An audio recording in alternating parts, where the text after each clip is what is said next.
Hey, so I want to at least summarize for today, and I may add to this series over time because I'm kind of having fun doing this, so we'll see.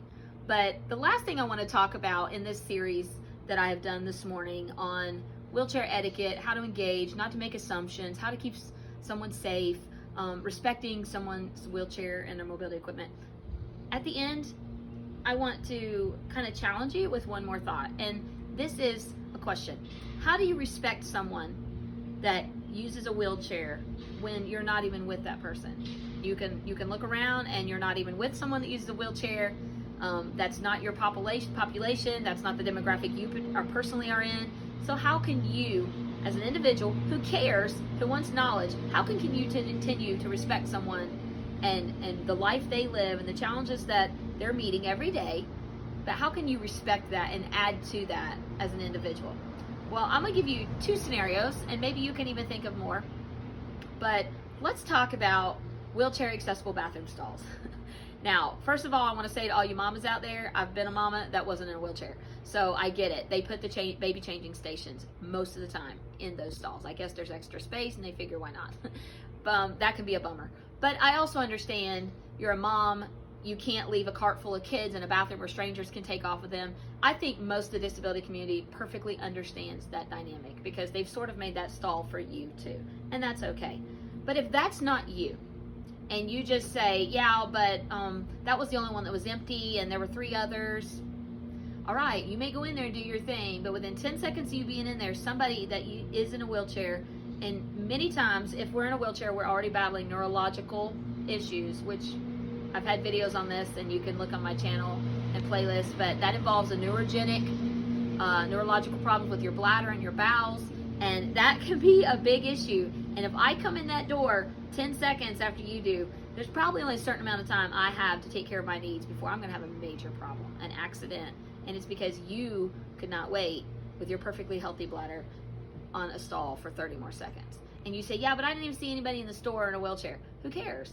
That is a wheelchair accessible stall. My wheelchair won't even roll through the doors of any other wheelchair. There have been times I've had to have people come in with me, pick me up, walk me through a stall, get me on a toilet, and that is a very dangerous, getting your clothes adjusted while trying to sit on a commode, all that's very dangerous, very risky, just to save me from having to have an accident. And it should not have to be that way. So how can you respect someone unless you're in a wheelchair and need a wheelchair accessible stall?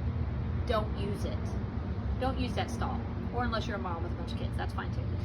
Okay, secondly, accessible parking spaces. That's another one. Okay, you borrow grandma's car, grandma has a handicap tag laying in her mirror, and you're just gonna run in for a second, and it's raining, and I don't really see anybody else. Look at all the other accessible wheelchair spots that happen to be open right now. Don't do it. First of all, did you know it's illegal? I wish I could be deputized just to take care of that one issue. That's it. Just to take care of that issue. I cannot tell you how many times. So just don't do it. Be thankful that you have the ability to jog yourself into the store from another parking spot. Because when I have to use a parking spot that's not accessible, I have to roll behind a bunch of parked cars, and I am the height of a child.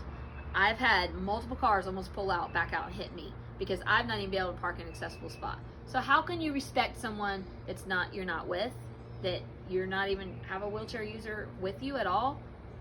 Respect their parking spaces. Respect the things that have been utilized and made easier for their lives, so we can come out in the general population and live our lives without risking our lives. That we can shop in a store without having to stay home, so that's the only bathroom we can use. Things like that. That's how you continue to respect those. Don't use the wheelchair accessible areas in certain venues, at concerts. So what if it's a better seat? You know why it's there? Because we can't stand up. Do you know how many concerts I've been to that you have certain seating so you have a visual? I've been to concerts where once everybody's up in the air and all happy, you know what my view is? Everybody's rear ends, because I can't see over your head. So there's a reason there's specific areas that's set up for people to engage and enjoy and have a quality of life. And it's not so we get the best parking, and it's not so we get the biggest stalls, and it's not so we get the best view at the concerts. That's not it at all. It's because without that, we can't experience and engage. So that's not right. So thank goodness we live in a country that's trying to make that happen. And I love that, and I'm thankful for that. That's one way you can help respect those that have wheelchairs and need these accessible venues and things like that, is stay out of them. If you don't need it, be glad, but don't be selfish. Okay? Thank you.